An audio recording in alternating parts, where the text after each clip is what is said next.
सीधे इस खास विश्लेषण में चलते हैं जहां हम बंगाली लोक कथाओं की एक बहुत ही क्लासिक और सच कहूं तो रोंगटे खड़े कर देने वाली कहानी के अंदर गहराई से उतरने वाले हैं। आज हम जिस कहानी का विश्लेषण कर रहे हैं वो सिर्फ डराने के लिए नहीं है, बल्कि यह इंसानी मनोविज्ञान, हमारे भ्रम और अलौकिक दुनिया का एक बड़ा ही शानदार कॉम्बिनेशन है। तो चलिए बिना वक्त बर्बाद किए सीधे इस रहस्यमयी दुनिया में गोता लगाते हैं। सबसे पहले जरा इस दृश्य को अपने दिमाग में बैठा लेते हैं। आसमान से मूसलाधार बारिश गिर रही है। रात का अंधेरा इतना ज्यादा गहरा है कि सच में हाथ को हाथ सुझाई नहीं दे रहा। और इस भयानक माहौल के बिल्कुल बीचों बीच है उदयपुर स्टेशन का एकदम सुनसान वीरान प्लेटफॉर्म।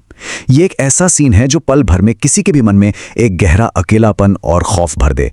और हमारी कहानी का जो मुख्य किरदार है वो बिल्कुल इसी हालात में फंसा हुआ है।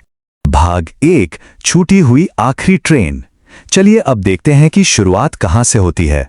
अब जरा रात के इस पूरे घटनाक्रम पर नजर डालते हैं।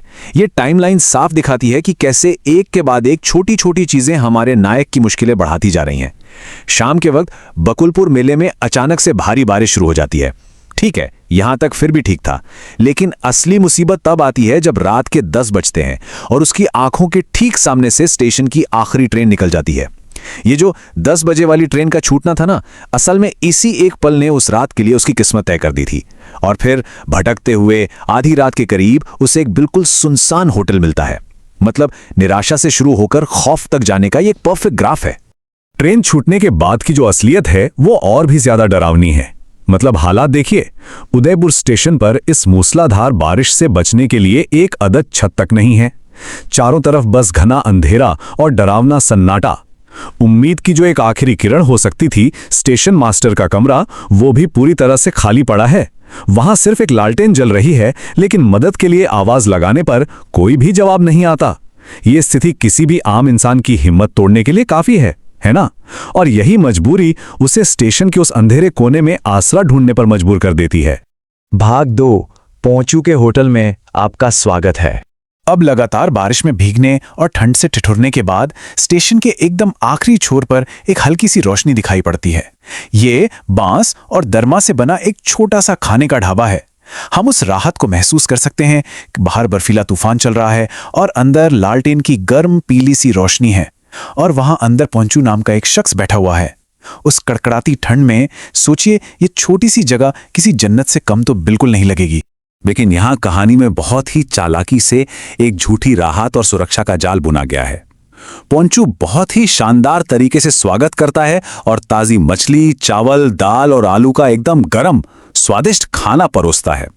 खाने का स्वाद इतना गजब था कि कोई भी उसे उम्र भर ना भूल पाए। लेकिन ठहरिए, जो बात सबसे ज्यादा अजीब थी वो ये कि पोंचू ने इस लाजवाब खाने के लिए एक भी पैसा लेने से साफ इनकार कर दिया। उसका कहना था कि अतिथि की तारीफ ही उसकी असली कमाई है। और तो और वो रात बिताने के लिए पीछे का एक कमरा भी दे देता है। अब सच कहूं तो इतनी अनजान जगह पर कोई अजनबी इतनी असाधारण दरियादिली दिखाए तो ये सुकून कम और खतरे की घंटी ज्यादा लगती है। और वो खतरे की घंटी तब सच में बज उठती है जब सोने के लिए जाते वक्त पोंचू बहुत ही शांत लेकिन एक अजीब से गंभीर लहजे में कहता है, अगर कोई दरवाजे पर दस्तक दे तो उसे मत खोलना। कहानी का ये सबसे पहला और सबसे बड़ा रेड फ्लैग है। खास बात यह है कि वो ये चेतावनी तब देता है जब वो पहले ही बड़े आराम से बता चुका है कि इस कमरे में चूहों और चमगादड़ों का आना जाना लगा रहता है। इस एक अकेली लाइन से जो खौफनाक माहौल बनता है वो चीख चीख कर बता रहा है कि यहां कुछ भी वैसा नहीं है जैसा दिख रहा है। भाग 3, आधी रात का दुस्वप्न। यहीं से कहानी पूरी तरह पलट जाती है। गहरी नींद के बीच अचानक सब कुछ बदल जाता है। ऐसा महसूस होता है जैसे कोई रेगिस्तान की तपती धूप में पड़ा हो। शरीर पसीने से पूरी तरह भीग चुका है और फिर चारों तरफ से एक भयानक गर्मी, दम घोट देने वाले धुएं की गंध और लकड़ी के चटकने की तेज आवाजें आने लगती हैं। वो जो एक आरामदायक कमरा था ना, वो अब एक बंद घुटन भरे जाल में बदल चुका है, जहां बांस की दीवारें धू धू कर जल रही हैं। अब यहां पर इस भयानक विरोधाभास को देखिए। एक तरफ वो सारी चीजें थीं जो कुछ ही घंटों पहले सुरक्षा और आराम का एहसास करा रही थी, और दूसरी तरफ अब वही सुरक्षा एक खौफनाक अलौकिक सच्चाई में बदल चुकी है। जो बांस की दीवारें सर्दी से बचा रही थी, अब वो एक धधकती आग बन गई है। और सबसे ज्यादा डरावना क्या है, जलते हुए बांस की दरारों के बीच से कंकाल झांक रहे हैं और बुरी तरह हंस रहे हैं। मतलब वो जो भी सुरक्षित भ्रम था वो अब पूरी तरह टूटकर बिखर चुका है। और तभी उस भयानक आग के बीच से एक कंकाल, जो सच में कोई और नहीं बल्कि खुद पोंचू है, वो एक खौफनाक हंसी के साथ कहता है, बाबू को ज्यादा तकलीफ मत देना, जल्दी मार डालना। जो कोई भी पोंचू के होटल में खाता है वो जलकर राख हो जाता है। इस रूह कपा देने वाली सच्चाई और उस अट्टहास को सुनकर दिमाग सुन पड़ जाता है और हमारा नायक ये सब बर्दाश्त नहीं कर पाता और वहीं बिस्तर पर बेहोश हो जाता है। भाग 4, राख के बीच जागना। अब एक बिल्कुल ही अलग सन्नाटा छा जाता है। अगली चीज जो होती है वो है सुबह की तेज रोशनी का आंखों पर पड़ना। न कोई बिस्तर है न कोई कमरा। एक स्थानीय आदमी की हैरान और डरी हुई आवाज उस सन्नाटे को चीरते हुए नायक को नींद से जगाती है। ये पल सच में चरम असमंजस का है, क्योंकि वो किसी बंद कमरे में या राख के ढेर वाले ढाबे में नहीं, बल्कि दिन के उजाले में बिल्कुल खुले आसमान के नीचे लेटा हुआ है। जब वो पूरी तरह उठकर देखता है तो जो सच्चाई सामने आती है वो किसी भी बुरे सपने से ज्यादा भयानक है। वहां दूर दूर तक कोई होटल नहीं है, वो बस एक सुनसान और खाली मैदान में बैठा हुआ है। उसके आसपास केवल सालों पुराने जले हुए बांस के टुकड़े पड़े हैं और वो सच में एक ठंडी राख के ढेर पर लेटा है। जरा सोचिए, जिस पोंचू के होटल में उसने वो इतना स्वादिष्ट खाना खाया था, असल दुनिया में उसका तो कोई वजूद ही नहीं है।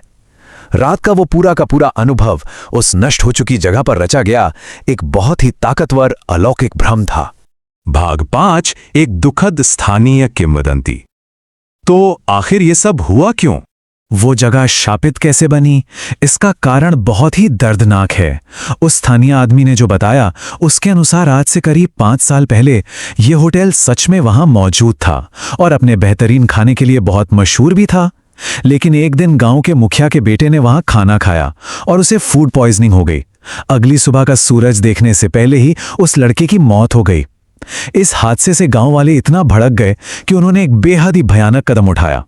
उन्होंने पोंचू और उसके सभी कर्मचारियों को उसी होटल के अंदर जिंदा बंद कर दिया और बाहर से आग लगा दी। भीड़ की उस बर्बर हिंसा और इस भयानक त्रासदी ने ही उन आत्माओं को हमेशा हमेशा के लिए उस जगह से बांध दिया। और इस घटना ने जन्म दिया एक ऐसे श्राप को जो कभी खत्म नहीं होता। अब समझ आया कि स्टेशन मास्टर का कमरा खाली क्यों था, क्योंकि वो खौफ के मारे हर शाम सूरज ढलने से पहले ही वहां से भाग जाता है। रात होते ही पोंचू और उसके भूतिया कर्मचारी अपने होटल का मायाजाल फिर से बुनना शुरू कर देते हैं। वे इसी तरह भूले भटके मुसाफिरों को अपने जाल में फंसाते हैं ताकि उन्हें भी उसी आग के दर्द का एहसास करा सकें जो उन्होंने झेला था। वो स्थानीय व्यक्ति पूरी तरह से ये साफ कर देता है कि ये इलाका एक डेड जोन है, जहां पोंचू का खाना खाने के बाद आज तक कोई भी इंसान जिंदा वापस नहीं लौट पाया है। जो बात हमें इस पूरी कहानी के सबसे अंतिम और सबसे ज्यादा खौफनाक सवाल पर लाकर खड़ा कर देती है, अगर किंवदंती ये कहती है कि पोंचू का खाना खाने वाला कोई भी व्यक्ति कभी जीवित नहीं बचता और हमने देखा कि नायक ने तो वो खाना पूरी तृप्ति से खाया था, तो क्या वो सच में अगली सुबह उस राख से जिंदा उठा था या फिर उसकी सच्चाई कुछ और ही है? क्या वो भी अब उसी भ्रम का हिस्सा बन चुका है? ये एक ऐसा विरोधाभास है जिस कहानी के खत्म होने के बाद भी दिमाग में गूंजता रहता है। इस गहरे विश्लेषण में हमारे साथ जुड़ने के लिए बहुत बहुत शुक्रिया।